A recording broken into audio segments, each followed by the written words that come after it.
ಬೆಂಗಳೂರಿನಲ್ಲಿ ಕಸದ ಲಾರಿಗಳು ಅದರಲ್ಲೂ ಬಿಬಿಎಂಪಿಯ ಕಸದ ಲಾರಿಗಳು ಅಕ್ಷರಶಃ ಕಿಲ್ಲರ್ ವಾಹನಗಳು ಆಗಿ ಪರಿಣಮಿಸ್ತಾ ಇದೆ.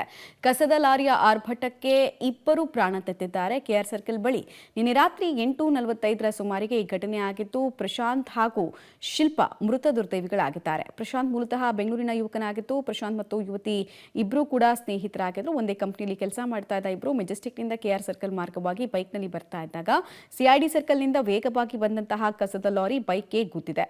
ಬಳಿಕ ಮೃತರ ಮೇಲೆ ಹರಿದು ದೇಹಗಳನ್ನು ಎಳೆದೊಯ್ದಿದೆ. ಅಪಘಾತಕ್ಕೆ ಒಳಗಾದವರನ್ನ ಆಸ್ಪತ್ರೆಗೆ ಸಾಗಿಸುವ ಮಾರ್ಗದಲ್ಲೇ ಅವರು ಮೃತಪಟ್ಟಿದ್ದಾರೆ. ಮೃತದೇಹವನ್ನ ಸೇಂಟ್ ಮಾರ್ತಾಸ್ ಶವಾಗಾರಕ್ಕೆ ಶಿಫ್ಟ್ ಮಾಡಲಾಗಿದ್ದು, ಸ್ಥಳಕ್ಕೆ ಉಪ್ಪಾರಪೇಟೆ ಸಂಚಾರಿ ಪೊಲೀಸರು ಭೇಟಿ ಕೊಟ್ಟು ಪರಿಶೀಲನೆ ನಡೆಸಿದ್ದಾರೆ. ಆಸ್ಪತ್ರೆ ಮುಂದೆ ಯುವತಿ ಹಾಗೂ ಯುವಕನ ಪೋಷಕರು ಕಣ್ಣೀರಿಟ್ಟಿದ್ದಾರೆ. ಪೊಲೀಸರು ಸರಿಯಾಗಿ ರೆಸ್ಪಾನ್ಸ್ ಮಾಡ್ತಾ ಇಲ್ಲ. ಅಪಘಾತ ಮಾಡಿದ ಚಾಲಕನನ್ನ ಬಂಧಿಸಬೇಕು, ನಮಗೆ ನ್ಯಾಯ ಬೇಕು, ಇಲ್ಲವಾದ್ರೆ ನಾವು ಹೋರಾಟವನ್ನ ಮಾಡ್ತೀವಿ ಅಂತ ಆತ್ಮಹತ್ಯೆಯ ಬೆದರಿಕೆಯನ್ನು ಕೂಡ ಹಾಕಿದ್ದಾರೆ. ಜೊತೆಗೆ ಹುಡುಗನ ಪೋಷಕರು ಕೂಡ ಸಾಕಷ್ಟು ವಿಚಾರಗಳನ್ನು ಹೇಳಿ ಎಮೋಷನಲ್ ಆಗಿದ್ದಾರೆ. ಆಸ್ಪತ್ರೆಯ ಆವರಣದಲ್ಲಿ ಸ್ಮಶಾನದಂತಹ ವಾತಾವರಣ ಕಂಡುಬಂತು. ಯಾರೋ ಸಿಂಗಲ್ ಸ್ಟಾರ್ ಒಬ್ರು ಹೇಳ್ತಾರೆ, ಅಲ್ಸೂರಲ್ಲಿ ಹೋಗಿ ಗಾಡಿ ಹಿಡಿದಿದ್ದಾರೆ ಅಂತ ಹೇಳ್ತಾರೆ, ಅರೆಸ್ಟ್ ಆಗಿದ್ದಾನೆ ಅಂತ ಹೇಳ್ತಾರೆ. ಸ್ಟೇಷನ್ಗೆ ಹೋದ್ರೆ ಕೇಳೋರು, ನಮ್ಮನ್ನ ಗತಿ ಕೇಳೋರು ಯಾರು ಇಲ್ಲ. ಅಲ್ಸೂರು ಪೊಲೀಸ್ ಸ್ಟೇಷನ್ ಅಲ್ಲಿ ಒಬ್ರು ರೆಸ್ಪಾನ್ಸ್ ಇಲ್ಲ, ನಮಗೆ ಒಂದು ಮರ್ಯಾದೆ ಇಲ್ಲ. ಅರ್ಧ ಗಂಟೆ ಕೂತ್ಕೊಂಡು ಕೇಳ್ತಾ ಇದೀನಿ, ಯಾರಪ್ಪ ತೋರ್ಸು ನೋಡ್ಬೇಕು, ಆ ಗಾಡಿ ಅರೆಸ್ಟ್ ಆಗಿದೆ ಯಾವ್ದಂದ್ರೆ ನನಗ್ ಗೊತ್ತಿಲ್ಲ, ನಿನಗ್ ಗೊತ್ತಿಲ್ಲ. ನನಗ್ ಬೇಕಾಗಿರೋದು ಇವಾಗ ನ್ಯಾಯ. ಏನಿಲ್ಲ, ಪೊಲೀಸರು ಫೋನ್ ಮಾಡಿದ್ರು, ಈ ತರ ನಿನ್ ಮಗನಿಗೆ ಕಾಲು ಏಟ್ ಬಿದ್ದಿದೆ ಅಂತ. ಆ ಎಮ್ಮನಿಗೆ ಜಾಸ್ತಿ ಏಟ್ ಬಿದ್ದೆ ಅಂದ್ರು. ನಾನು ಬಂದೆ, ನನ್ನ ಫ್ರೆಂಡ್ಗಳು ಎಲ್ಲ ಬಂದ್ರು. ಬಂದು ನೋಡಿದ್ರೆ ಇಲ್ಲಿ ತೀರೋಗ್ಬಿಟ್ಟಿದ್ದಾರೆ. ಸರಿ, ಏನು ಇತ್ತ ಅಂತ ಕೇಳಿದ್ರೆ ಅವ್ರು ಪೊಲೀಸರು ಹೇಳಿದ್ರು ಸ್ಟೇಷನ್ ಇದ್ದಾರೆ, ಗಾಡಿ ಅರೆಸ್ಟ್ ಆಗಿದೆ ಅಂತ ಹೇಳಿದ್ರು. ಗಾಡಿಗೆ ಹೋದ್ರೆ ಗಾಡಿಯಲ್ಲೂ ಅವನು ಇಲ್ಲ, ಗಾಡಿನೂ ಇಲ್ಲ, ಅವನೂ ಇಲ್ಲ. ನಾನು ಕೇಳ್ತಾ ಇರೋದಿಷ್ಟೇ, ಇಲ್ಲಿಂದ ಬಾಡಿ ಎತ್ತಲ್ಲ ನಾನು, ಇಲ್ಲ ಮೂವರು ಕತ್ ಕುಯ್ಕೊಂಡು ಇಲ್ಲೇ ಸತ್ತೋಗ್ತೀವಿ. ನನಗೆ ಯಾರು ಹೊಡೆದಿದ್ದಾನೋ ಅವನು ಬೇಕು, ಆ ಗಾಡಿ ಸ್ಟೇಷನ್ ಬರಬೇಕು. ಏನಂತ ನಿಜ ಅಲ್ಲಿ CC ಕ್ಯಾಮ್ರಾ ಇದೆ, ಅದು ನನಗೆ ಬೇಕು, ಫುಟೇಜ್ ಬೇಕು. ಅದು ಬರೋವರೆಗೂ ಇಲ್ಲಿಂದ ಬಾಡಿ ಎತ್ತಲ್ಲ. ಸಿಲಿಕಾನ್ ಸಿಟಿ ಬೆಂಗಳೂರಿನಲ್ಲಿ ತಡರಾತ್ರಿ ಭೀಕರ ಅಪಘಾತಕ್ಕೆ ಯುವಕ ಯುವತಿ ಸಾವನ್ನಪ್ಪಿದ್ದಾರೆ. ಮತ್ತೊಂದು ಬಿಬಿಎಂಪಿಯ ಕಸದ ವಾಹನಕ್ಕೆ ಇಬ್ಬರು ಬಲಿಯಾಗಿದ್ದಾರೆ. ಗಮನಿಸ್ತಾ ಇದ್ರಿ, ಇದು ಕೆಆರ್ ಸರ್ಕಲ್ ನ ಕೂಗಳತೆ ದೂರದಲ್ಲಿರುವಂತಹ ಜಾಗದಲ್ಲಿ ಆಗಿರುವಂತದ್ದು. ಅಂದ್ರೆ ಮಹಾರಾಣಿ ಕಾಲೇಜ್ ಏನಿದೆ ಅದರ ಮುಂಭಾಗದಲ್ಲಿರುವಂತಹ ಜಾಗದಲ್ಲಿ ಆಗಿರುವಂತದ್ದು.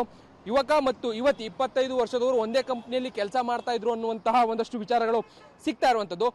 ಈ ಒಂದು ಘಟನೆಯಲ್ಲಿ ಬಲಿಯಾಗಿರುವಂತದ್ದು ಇಬ್ರು ಕೂಡ ಬರ್ತಾ ಇದ್ರು, ಅಂದ್ರೆ ಮೆಜೆಸ್ಟಿಕ್ ಮಾರ್ಗವಾಗಿ ನೇರವಾಗಿ ಕೆಆರ್ ಸರ್ಕಲ್ ಕಡೆಗೆ ಹೋಗುವಂತಹ ಹಿನ್ನೆಲೆಯಲ್ಲಿ ಅವರಿಬ್ರು ಕೂಡ ಬೈಕ್ ನಲ್ಲಿ ಬಂದಿದ್ದಾರೆ. ಗಮನಿಸ್ತಾ ಇರಬಹುದು, ಎಡಭಾಗದಲ್ಲಿ ನಿಂತಿರುವಂತದ್ದೇ ಅವರು ಬರ್ತಾ ಇದ್ದಂತಹ ಬೈಕ್. ಇದೇ ಬೈಕ್ ನಲ್ಲಿ ಅವರಿಬ್ರು ಕೂಡ ಬರ್ತಾ ಇರ್ತಾರೆ.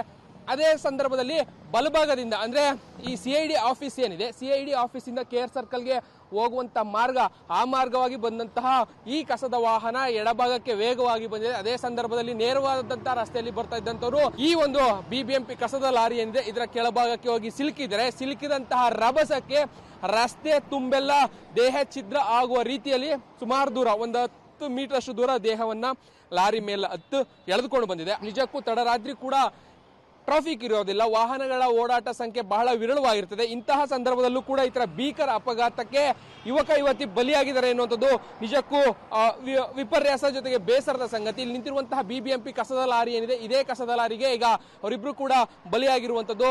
ಈಗಾಗಲೇ ಪೊಲೀಸ್ ಸ್ಥಳಕ್ಕೆ ಆಗಮಿಸಿದರೆ ಆ ಬಾಡಿಗಳನ್ನ ಶಿಫ್ಟ್ ಮಾಡುವಂತ ಕೆಲಸವನ್ನು ಕೂಡ ಮಾಡಿದ್ದಾರೆ.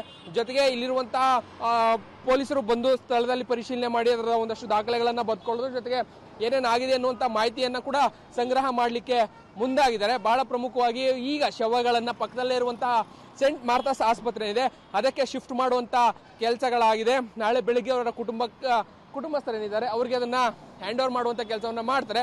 ಮುಖ್ಯವಾಗಿ ಅವರು ಬೆಂಗಳೂರಿನವರು, ಯುವಕ ಪ್ರಶಾಂತ್ ಏನಿದ್ದಾರೆ ಬೆಂಗಳೂರಿನ ಮೂಲದವರು ಅನ್ನುವಂಥದ್ದು ಗೊತ್ತಾಗಿದೆ. ಬಟ್ ಆದ್ರೆ ಯುವತಿ ಎಲ್ಲಿಯವರು ಅನ್ನುವಂಥದ್ದು ಗೊತ್ತಾಗಿಲ್ಲ. ಒಂದೇ ಕಂಪನಿಯಲ್ಲಿ ಕೆಲಸವನ್ನ ಮಾಡ್ತಾ ಇದ್ರು. ವೀಕೆಂಡ್ ಇದ್ದ ಕಾರಣಕ್ಕಾಗಿ ಎಲ್ಲೋ ಆಚೆ ಹೋಗಿ ಬರುವಂತಹ ಸಂದರ್ಭದಲ್ಲಿ ಸದ್ಯ ಅಪಘಾತ ಸಂಭವಿಸಿ ಅವರಿಬ್ರು ಕೂಡ ಪ್ರಾಣವನ್ನ ಕಳ್ಕೊಳ್ಬೇಕಾದಂತ ಪರಿಸ್ಥಿತಿ ನಿರ್ಮಾಣ ಆಗಿದೆ. ನಿಜಕ್ಕೂ ಬೆಂಗಳೂರಿನ ಬಿಬಿಎಂಪಿ ಕಸದ ವಾಹನಗಳು ಕಿಲ್ಲರ್ಗಳಾಗುವಂತದ್ದೇನು ಹೊಸದಲ್ಲ. ಈಗ ಮತ್ತೆ ಇನ್ನೆಷ್ಟು ಜೀವಗಳು ಹೋಗಬೇಕು ಅನ್ನುವಂತಹ ಒಂದಷ್ಟು ಆಕ್ರೋಶ ಜನಸಾಮಾನ್ಯರ ವಲಯದಲ್ಲಿ ವ್ಯಕ್ತ ಆಗುತ್ತೆ. ಈಗ ಆಗಿರುವಂತಹ ಈ ಘಟನೆಯಲ್ಲಿ ಇಬ್ಬರು ಅಮಾಯಕರು ಜೀವವನ್ನ ಕಳೆದುಕೊಳ್ಬೇಕಾದಂತಹ ಸ್ಥಿತಿ ಬಂದಿದೆ. ಕ್ಯಾಮರಾ ಪರ್ಸನ್ ಗೌತಮ್ ಜೊತೆ ರಾಘು, ಮರಿಸ್ವಾಮಿ, ಪಬ್ಲಿಕ್ ಟಿವಿ, ಬೆಂಗಳೂರು.